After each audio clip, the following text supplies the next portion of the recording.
Que nunca se encantou com as histórias do detetive mais famoso do mundo, Sherlock Holmes. Coisa mais linda, né? Olha, que ao seu lado estava sempre o seu companheiro, Dr. Watson. Aí está ele, que desvendou casos incríveis. Pois é, todos nós, um dia, já brincamos de detetive. Ou até por necessidade, já fomos um. Procuramos pistas, fomos curiosos, persistentes, fomos atrás até conseguimos alguma resposta. Agora, imagine ser um detetive todos os dias, estudar para isso, saber usar da tecnologia, das artimanhas necessárias, encontrar pessoas e animais desaparecidos, desvendar mistérios, traições. Esse é o trabalho dessa dupla aqui, que veio nos contar mais sobre esse ofício que instiga e que vai além da ficção. Ela é conhecida como a 007 de saias, ou a rainha do divórcio. E ele é tido como o Ace Ventura brasileiro, porque ele encontrou um monte de animais desaparecidos. Uma dupla de superpoderes. Boa noite, Daniele Martins e Raul Rocha. Muito boa noite, minhas crianças. Obrigado por terem vindo. Boa noite. Acho que esse papo vai ser muito legal, que eu sou apaixonado por isso. Estou vendo ali um monte de coisa. Bom, eu vou perguntar tudo, pode ter certeza. Então vamos ao começo de tudo. Por que vocês decidiram seguir a profissão de detetives? Então, eu sempre... Daniele primeiro, lógico. Eu sempre fui muito curiosa, né? Então, sempre tive aquela curiosidade absurda. Quando eu tinha 15 anos, eu cheguei a seguir meu pai, só para você ter uma ideia. Uau! E eu nunca imaginei que existisse detetive, ou que a profissão existisse.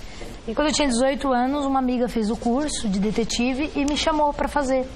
Eu fui, me apaixonei pela profissão e desde então sou detetive. Vai fazer 13 anos. Agora com 19 anos você já aprendeu bastante, né? Entrou com 18, agora tem 19.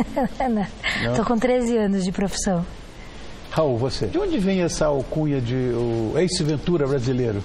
Então, o Ace Ventura, na verdade, a nossa agência tem um setor que realiza busca de animais roubados, né? Esse número vem crescendo cada vez mais. É verdade, eu tenho lido a respeito disso. Exatamente. Hoje é muito mais frequente esses roubos e a gente tem tido sucesso, né, em encontrar esses animais que vêm sendo roubados a cada dia. Daí o Ace Ventura. Aí acabaram me chamando de Ace Ventura. Na época, eu tinha um cabelo engraçado, meio espetado, e associaram com Ace Ventura, acabei ganhando esse apelido. Mas seu cabelo não é mais engraçado, então? Agora tem pouco, tem menos cabelo. Tem menos cabelo. Era mais ou menos assim. Agora tem muito menos do que já teve um dia, mas era mais ou menos assim. Aí acabei ganhando esse vulgo aí de Ace Ventura. Daniele, quem é que procura mais o seu serviço? Homens ou mulheres? Vou te dizer que hoje é meio a meio. Não tenho mais... antigamente era mais as mulheres, né? A gente sempre falava, a mulherada procura mais. Hoje não, hoje é meio a meio. E os clientes homens que me procuram, às vezes eu pergunto, por que você me escolheu? A gente batendo um papo. Eles falam que eles se sentem mais à vontade para conversar com uma mulher. Então, que eles se sentem mais à vontade de falar com uma mulher, às vezes, do que com um homem. É o que a maioria tem me dito quando eu pergunto por que escolheu uma mulher ou por que me escolheu. Agora, como é que funciona o trabalho do detetive nessa área? Uma suposta traição, por exemplo, Daniele? Então, normalmente, né, que nem eu estava falando, a maioria dos clientes, às vezes, eles se separam, eles não separam.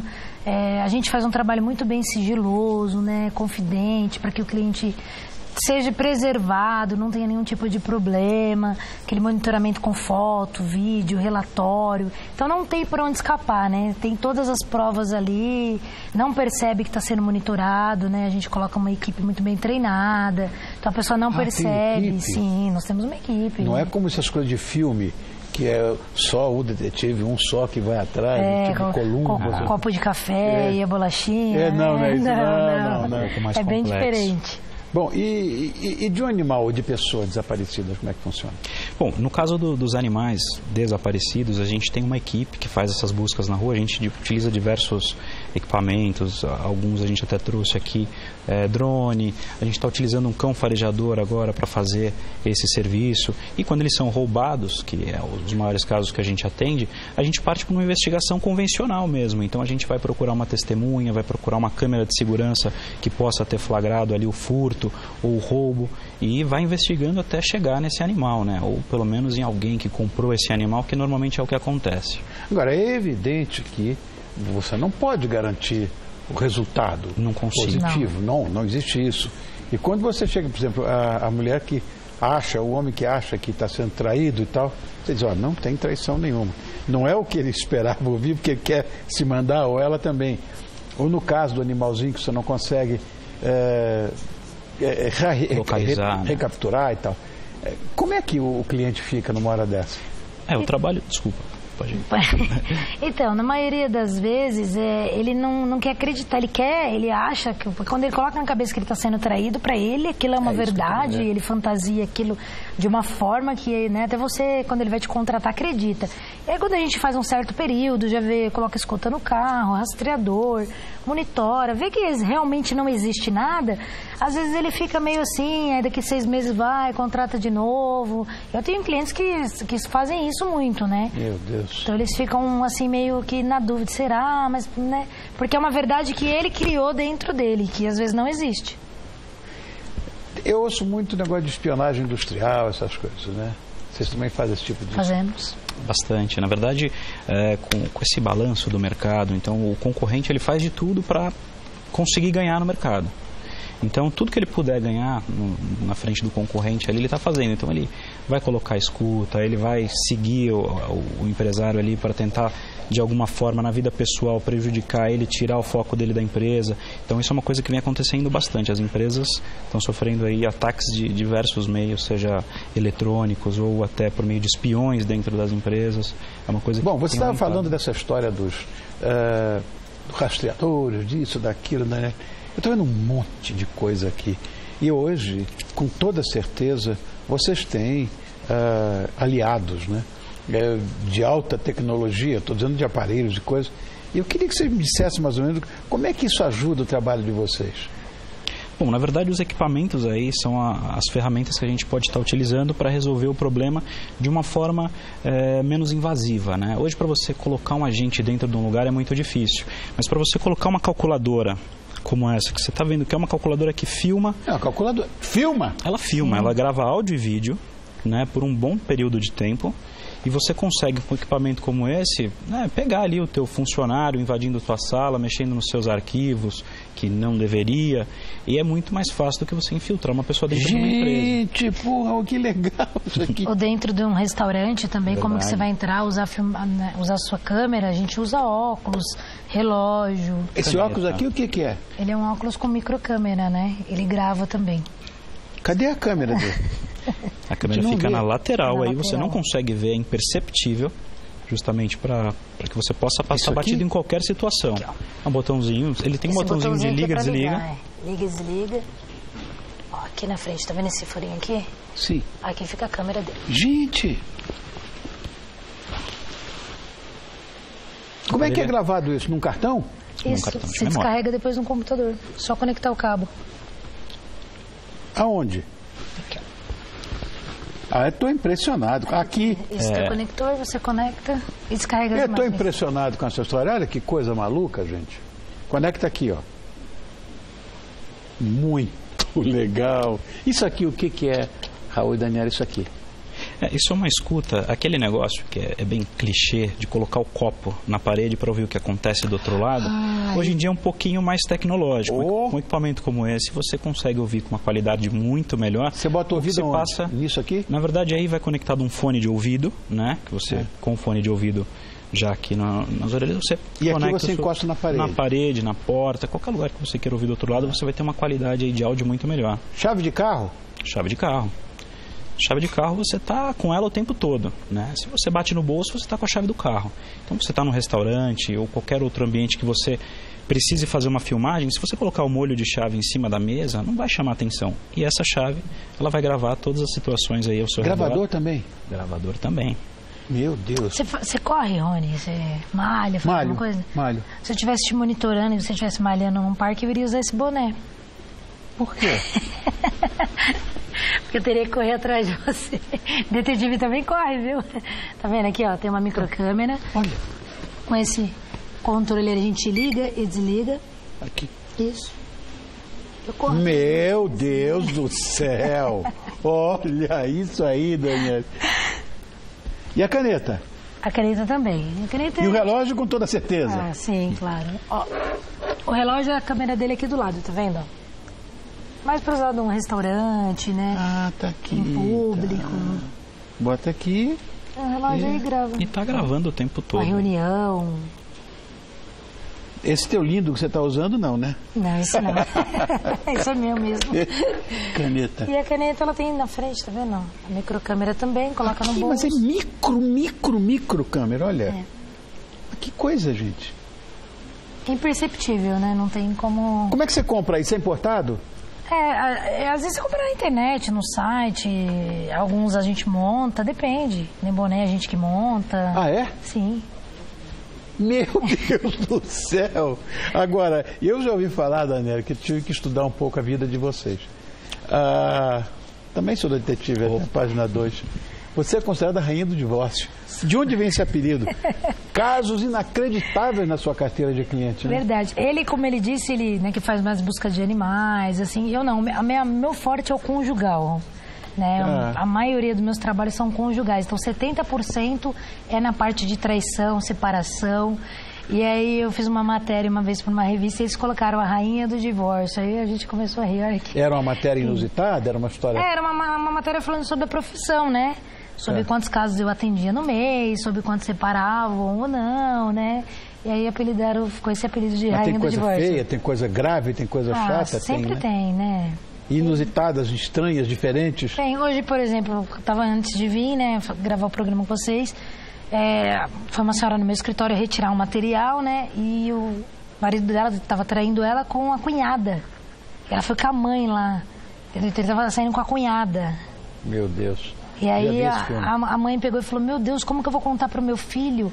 Aí a mãe não sabia se ajudava ela que estava chorando ou como que ela ia fazer para contar pro filho dela. Deus do céu. Né? Então é umas situações assim bem complicadas, mas é divertido também. Qual foi o caso mais complicado que vocês desvendaram? Quem fala? Fala você, ou depois eu pergunto. Complicado? Na verdade, assim, todos os casos têm a sua dificuldade ali. Tem um outro que a gente acaba se lembrando. Tem um que eu me recordo bastante, foi logo no começo da carreira, quando eu entrei na agência. Uma senhora chegou no nosso escritório, ela e o irmão dela, eu lembro muito bem, o irmão dela estava com muita vergonha, encapuzado. Por quê? Encapuzado, acho que com vergonha da situação. Ela sentou e começou a contar a história dela. Ela disse que foi ao mercado, usou o carro do marido, e quando ela voltou para casa, que ela tirou as compras do porta-mala, ela se deparou com uma sacola que ela desconhecia. E aqui eu vou fazer o que ela fez lá. Ela pegou aquela sacolinha no nosso escritório, colocou em cima da mesa, desfez um nozinho e foi colocando em cima da mesa as coisas que tinham dentro da sacola. Quando ela foi tirando, era algema de veludo, máscara, óleos milagrosos. Sim, feticismo o tempo inteiro. Total. E aí ela não sabia de onde que era, obviamente. Ela deduziu que era do marido e pediu para que a gente investigasse para ver o que estava acontecendo. Ela suspeitava, lógico, da traição e a gente foi investigar. Nesse caso, a gente descobriu que ele era completamente ficcionado em fetiches. Ele tinha grupos em rede social de pessoas que se encontravam só para isso. A gente até descobriu que tem níveis de sadomasoquismo, uma coisa muito complexa. E ele já era quase o magnata lá em cima. Olha. E ele tinha essa vida dupla dele ali, em paralelo à família. O relacionamento era fantástico. Ela falou que ele não faltava em casa em nada, sentimentalmente, ou até na parte física, sexualmente. É um cara fantástico. Mas ele tinha esses fetiches, eu acho que ele tinha medo de levar a mulher para esse mundo. Não sei se talvez com ciúme de dividir ela. Ou até mesmo não tinha coragem de propor isso para ela e ficar chocado e perder esse mundo que talvez ele já fazia parte antes mesmo de conhecer ela. Como é que é tratado isso, o anonimato? Porque tem que ser assim, né? Então, nós fazemos um contrato, né? O cliente é protegido por lei, não? Sim. No contrato da minha agência, por exemplo, nós fazemos ali onde a gente preserva toda a integridade do cliente, o nome, né? Ninguém vai saber que foi ele que contratou, somente eu. Então, assim, quando a minha equipe vai fazer o trabalho, não sabe para quem é, não sabe quem é, somente eu e ele. E ali eu faço uma cláusula de confidencialidade, né? Onde jamais alguém vai saber que ele me contratou, que esse trabalho foi feito. Recentemente a lei do detetive foi sancionada e um dos artigos é justamente essa questão do contrato que tem que ser feito com o cliente. E a cláusula do sigilo, ela é evidente, sempre tem que ter para proteger o o mesmo, né? Bom, todo seu já voltou e que bom que você ficou de olho em todo o seu, porque nós vamos continuar na cola dessa dupla de detetives aqui que sabem tudo. Ela é 007 de saias, 007 on skirts, e ele o Ace Ventura brasileiro, Daniele Martins e Raul Rocha. Bom, eu fiquei sabendo que o Senado, presta atenção no que eu vou dizer, se é mito ou se é verdade, que o Senado também está na cola de vocês. E que aprovou em março, né, o projeto que regulamenta a atividade de coleta de dados e informações de interesse privado. Esse é o nome. Como é que você está recebendo essa notícia? Na verdade, essa é a regulamentação que você havia falado antes. Da profissão, exato. Agora ela foi aprovada para que ficasse de uma forma mais limpa, né? Para que colocasse em pratos limpos ali o que o detetive pode e o que o detetive não pode fazer, até para que talvez se controlasse aí quem não age de forma legal, né? Existe algum trabalho que vocês já recusaram, ou melhor, que recusariam se fossem contratados? Então, eu nunca recusei nenhum trabalho, mas eu já tive problema da cliente não me falar a verdade. E aí eu abandonar o trabalho na metade e não fazer mais. Tá. Por exemplo, ela me contratou, o marido dela era traficante. Né? Então, mas não era aquele traficante que ficava passando um pouquinho de droga aqui. Não, não pesado, barra pesada. Em quantias grandes, ia para lugares longes. Né? E aí quando a gente descobriu, aí eu fiquei muito chateada, liguei para ela, assim, falei um monte, falei, você tinha que ter me avisado, você colocou minha vida, a vida da minha equipe em risco. Claro. Né? Já pensou se ele, sei lá, por alguma coisa percebe ou já anda esperto, porque já está fazendo alguma coisa ilícita, né? Aí eu parei o trabalho e não fiz mais, mas assim, perigoso isso, Dani. De recusar, nunca tive problema com isso, perigoso, não. Mas se fosse um caso desse que te apresentasse, você recusaria na hora? Na hora, com certeza. No setor empresarial, na verdade, a gente acaba recusando sim. As empresas que procuram nossa empresa normalmente passam por uma avaliação. A gente presta um serviço de contra-espionagem, né, que é localizar grampo, esse tipo de coisa que a pessoa pode estar ali sendo vítima, até por um potencial concorrente. Então a gente avalia essa empresa e vê se essa empresa não está tendo nenhum problema na justiça, para que a gente não entre em conflito com o trabalho que a polícia possa estar fazendo. Claro, então, esse tipo de cliente a gente acaba recusando sim, para que a gente não tenha um problema, né, futuro com a polícia. Claro, que o que tem de... Como é que você chama? Tem um artigo... 171, é isso o nome? É esse o nome do artigo? Entendi, 171. Nem sempre eles falam a verdade, tá? Às vezes ele senta lá, conta uma história pra você, e você vai fazendo o trabalho, aí com o tempo você vai vendo que nem... Perdão. Que nem tudo aquilo era verdade. Aí você vai vendo, então quer dizer que assim... Eu lembro de um caso de um rapaz que procurou a nossa agência, ele queria investigar a esposa dele, né? E aí ele começou a passar o perfil dela. Ela seria uma garota de programa, ele tinha conhecimento da situação dela, sabia que ela fazia isso como profissão e queria saber da vida dela. Eles haviam se separado e ela levou os filhos embora, né, para outro lugar e deixou ele sozinho. A gente teve que pedir para um agente nosso ir até o lugar que ela, né, atendia. E o nosso agente acabou conversando com ela. O lugar que ela atendia? Isso foi uma coisa complicada. Ele deu uma desculpa, né, falou que estava ruim o relacionamento, e elas acabam, né, conversando, isso para elas é muito importante. E ela começou a abrir a vida dela. E ela comentou que ela tinha 3, 4 namorados naquela vida, e que os pais do filho dela... E ela começou a dar o detalhe do pai, que era completamente o oposto daquele cara que teve dentro do escritório. Aquele cara que teve dentro do escritório, ele queria saber onde ela morava, porque ele ficou apaixonado por ela. Ele não era o pai dos filhos dela, ele não era marido dela e nunca foi. Então, assim, ele mentiu, né, pra gente, e quando a gente descobriu isso, obviamente, a gente rompeu o contrato com ele, porque o que a gente estaria fazendo ali, dessa informação para ele, é totalmente antiético, né? A gente descobriu onde ela morava. De fato, a gente acompanhou ela saindo do trabalho, fomos até a casa dela, mas você vê que o cara mentiu para ter aquela resposta que ele precisava. Isso é horrível, né? Sempre tem dois lados, né? Então a gente... tem a verdade de um lado, tem a verdade do outro, e tem a verdade que ninguém fica sabendo, né? É complicado. Demora muito para resolver um caso desse? Em média, 15 dias. 15 dias só? Eu costumo dizer que em torno de 5 a 10 dias, né? O conjugal. O conjugal. Quando a gente fala do conjugal, né? Quando a gente fala do empresarial, aí já parte para outro nível. Muda tudo. Coisa de meses. Minhas crianças, adorei conhecer vocês. Muito obrigado. Foi muito interessante essa foto, gostei muito. Quero deixar aqui minha gratidão. Vocês querem algum recado? Vocês têm algum recado para deixar? Claro, Paulo, eu vou deixar meu site, tá? Se alguém quiser, é detetivedaniele.com.br. Lá tem todas as informações, reportagens, telefone, quem precisar. Beleza, você, Raul? Bom, os nossos serviços você pode encontrar no detetives.com, esse é o nosso site. Lá você encontra também todas as informações e pode se informar sobre qualquer serviço que você precise. E ligando para a gente aí, a gente está 24 horas pronto para atendê-los.